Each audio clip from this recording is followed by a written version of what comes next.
TitleMatchNetwork.com. How did you wind up in Portland for Don Owens? I worked Australia. I made my first trip to Japan, and so somebody had told me, and I think it was a guy named Bobby Shane, and said, "Hey," he said, "you can make a lot of money in Portland." He said, "It's a nothing happening territory." He said, "But it's a good place to learn and earn at the same time." He said, so he said, "I would suggest that you get out there." And of course, like I said, I came back from Australia, Japan, and then I said, "Well, let me go out there and give her a go and see what happens." And it all worked out very well for me. I mean, I wouldn't call it homesteading, but it's still my home today. But again, how I ended up there, I have no idea. What are your memories about Don Owens? Oh, where do you want me to start? I mean, I can start with, Don Owens, when he was in the ring, he was so cheap that he wouldn't hire a ring announcer. And what he would do was he would do his own announcing. But what you saw in the ring was a very blah old man. Introducing in this corner, and he was very blasé. But when he was in the dressing room, he was a very colorful gentleman. I mean, he always had stories, but the reason being that he didn't want to outshine his wrestlers.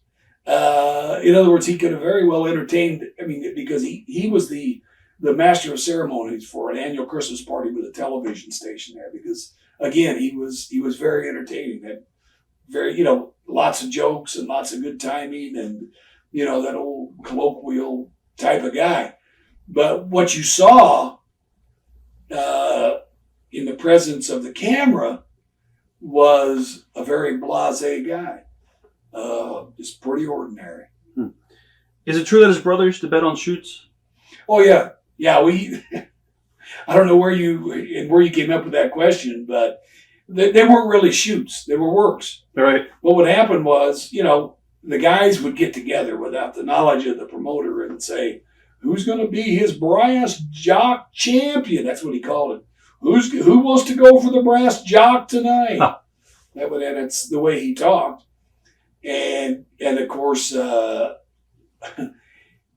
brass jock was really determined by the boys. Right.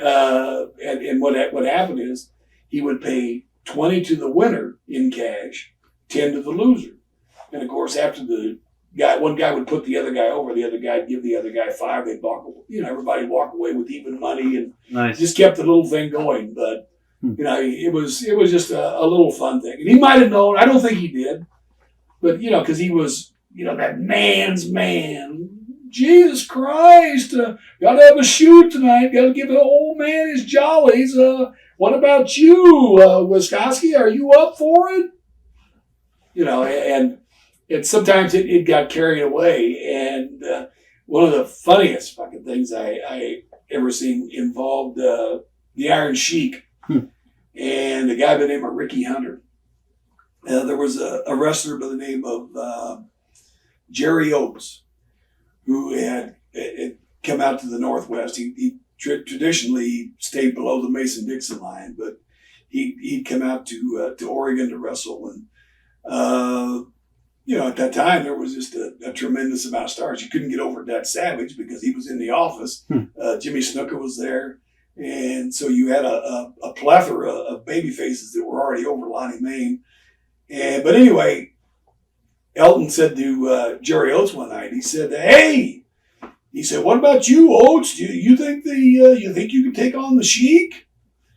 And Jerry said, "Well, I'll give her a go. That Sheik's tough." But, and so they went out, and it was agreed that he would put the Sheik over in this little 1-minute shoot. And during this 1-minute shoot, Sheik, physically, Jerry gave him his body and he suplexed him, and he did. He dropped him on his head. And so again, there was a guy by that name, Johnny Eagles, who was pretty much on his last legs as far as the wrestling industry went. But Elton liked liked him because he was a would-be shooter, and he kissed Elton's ass. And so Eagles was only being used on the southern end of Oregon. He wasn't being used well in Portland or Seattle, which were the money towns. And so he needed to keep himself alive, keep himself in the semis anyway, right, in these smaller towns. And so he wanted the brass jock, but he knew that, Sheik was very capable. And he seen this incident where, he dropped oats on his head. So there was a guy by the name of Ricky Hunter, a Canadian kid. I mean, a pretty strong kid. And I don't know if he's deceased now or not. I heard he wasn't in good health. But anyway, Johnny Eagles now is just pumping Ricky Hunter up. God damn it, Ricky. Oh, if you get in this fucking shoot with Sheik, you got to protect yourself. You don't want to give that guy your body. He'll hurt you. He'll kill you. So anyway, it all comes down to Salem. And so, he said, Sheik, what about you? You ready to give Ricky Hunter a go? And of course, Sheik said, yeah, I'll give Ricky Hunter a go. And so he said, what about you, Ricky? You ready to take on the Sheik? I'm ready. And already, right, he's chomping at the bit.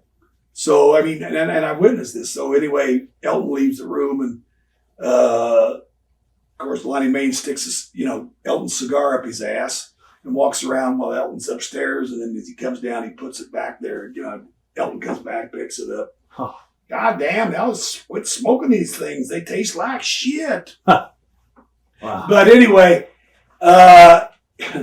they get ready, and so Sheik goes over to Ricky, and he says, Ricky, he said, maybe you put Sheik over tonight in this little shoot. We split money. Ricky Hunter, no fucking way. We're going to go. So they get up there, and they start the match. And again, it's supposed to be the first minute is supposed to be the actual shoot. right. And and both of them, they're testing each other. I mean, it's the real deal. Right. And it goes 1 minute, minute and a half, 2 minutes. And finally, Elton's up there screaming, at the top of his lungs, God damn it! Work, you bastards! You're killing my fucking town! Work! Of course, all the marks are hearing him. But anyway, finally, what did happen is they finally did engage, and Sheik double-armed him to suplex him, but Ricky Hunter had grapevined the Sheik's leg, and as he over to suplex him, all that happened was Sheik put a mat burn from the middle of his forehead to the top of his head. I mean, he beat Ricky, but with the same token, I mean, oh my God, wow. what a many stories about Elton Owens, and you could go on and on and on about Elton. Were the paydays good up there? Oh, very good, very good. A lot of people talked about Don Owens and what a great payoff man he was. Yes, he was good. But like he said himself, he said, Jesus Christ, he said, the nearest territory here is L.A., and he said, they don't pay shit. And he said, then you got to go clear to Kansas City. And he said, to get guys out here, he said, I got to pay probably better than a lot of people do. He said, and again, but that was his little thing. He said, I just got a little chicken shit territory, is what he always referred to it as. But the fact was, it may have been a chicken shit territory, but Don Owens became a very, very wealthy man, running the Portlands, the Seattles. They may have been small towns, but again, this was pre-open gambling like they have now. This was not pre-Trailblazers, because when I first went out there, the Trailblazers were an NBA team, and they won the championship, I think, the first year that I was out there. But, there just wasn't that much entertainment for those folks, and so they could identify with wrestling. What are your memories of meeting Playboy Buddy Rose? Oh, I met Playboy way back when Playboy had done jobs for me in Kansas City. He was coming out of one of Vern's camps, and they sent a crew down from Minneapolis just to do jobs on TV. But I could recognize that, the guy, even though he was there doing jobs, he had talent and had ability. It just, it hadn't shown up yet. And so that was the first time I met him. And you teamed with him too, right? oh yeah. I mean, we, when I went, he was already established in Oregon, and he had been in there, and him and Jesse Ventura were partners. He carried Jesse Ventura for a number of years. They're in Portland, and then Jesse was moving on to New York, and so they needed a partner for Rose, and I came in and became Rose's partner. What are your memories of Jesse? It's a good thing he could talk. I mean, he couldn't work in the ring, and I don't know if he still can to this day or not. But he's been lucky. I mean, in all aspects, and I'm not knocking anybody. It's just that if Jesse was left to his own working ability, he probably wouldn't have been governor, and he probably wouldn't have been financially secure like he is today. Don't forget, when he was in Oregon, he had, Buddy Rose to carry him. When he went to New York, he had Adrian Adonis to carry him. So, and I don't know, I never seen any singles matches that I can ever remember Jesse shining in by any stretch of the imagination. He's a nice guy, but there's a lot of nice guys that can't fucking work. And it's either can't work by design or can't work on purpose. In other words, they never grasp the concept, or that if I play stupid, nobody will expect anything out of me. So, right. You seem to stay in Portland for a while. Did you like the territory? I based myself out of there. I didn't plan it that way. I mean, I was planning to go out to Oregon for a short stint, and I really liked the South, and I wanted to head back down south. You go out there, you get married, and all of a sudden your wife don't want to leave, and now that becomes a problem.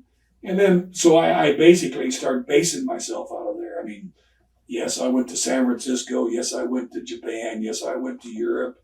I went to the Middle East. I went to Kuala Lumpur, but I was basically based out of there. So it was some place that was home, and some place where I could always come back to. And if I needed to work, then I always had a job there. I didn't always go back there during my off periods, but for the most part, I think that, after, between Europes or, because Europe was I was there a total of 45 months over 5 years, and you had the periods where, it got too cold. Right.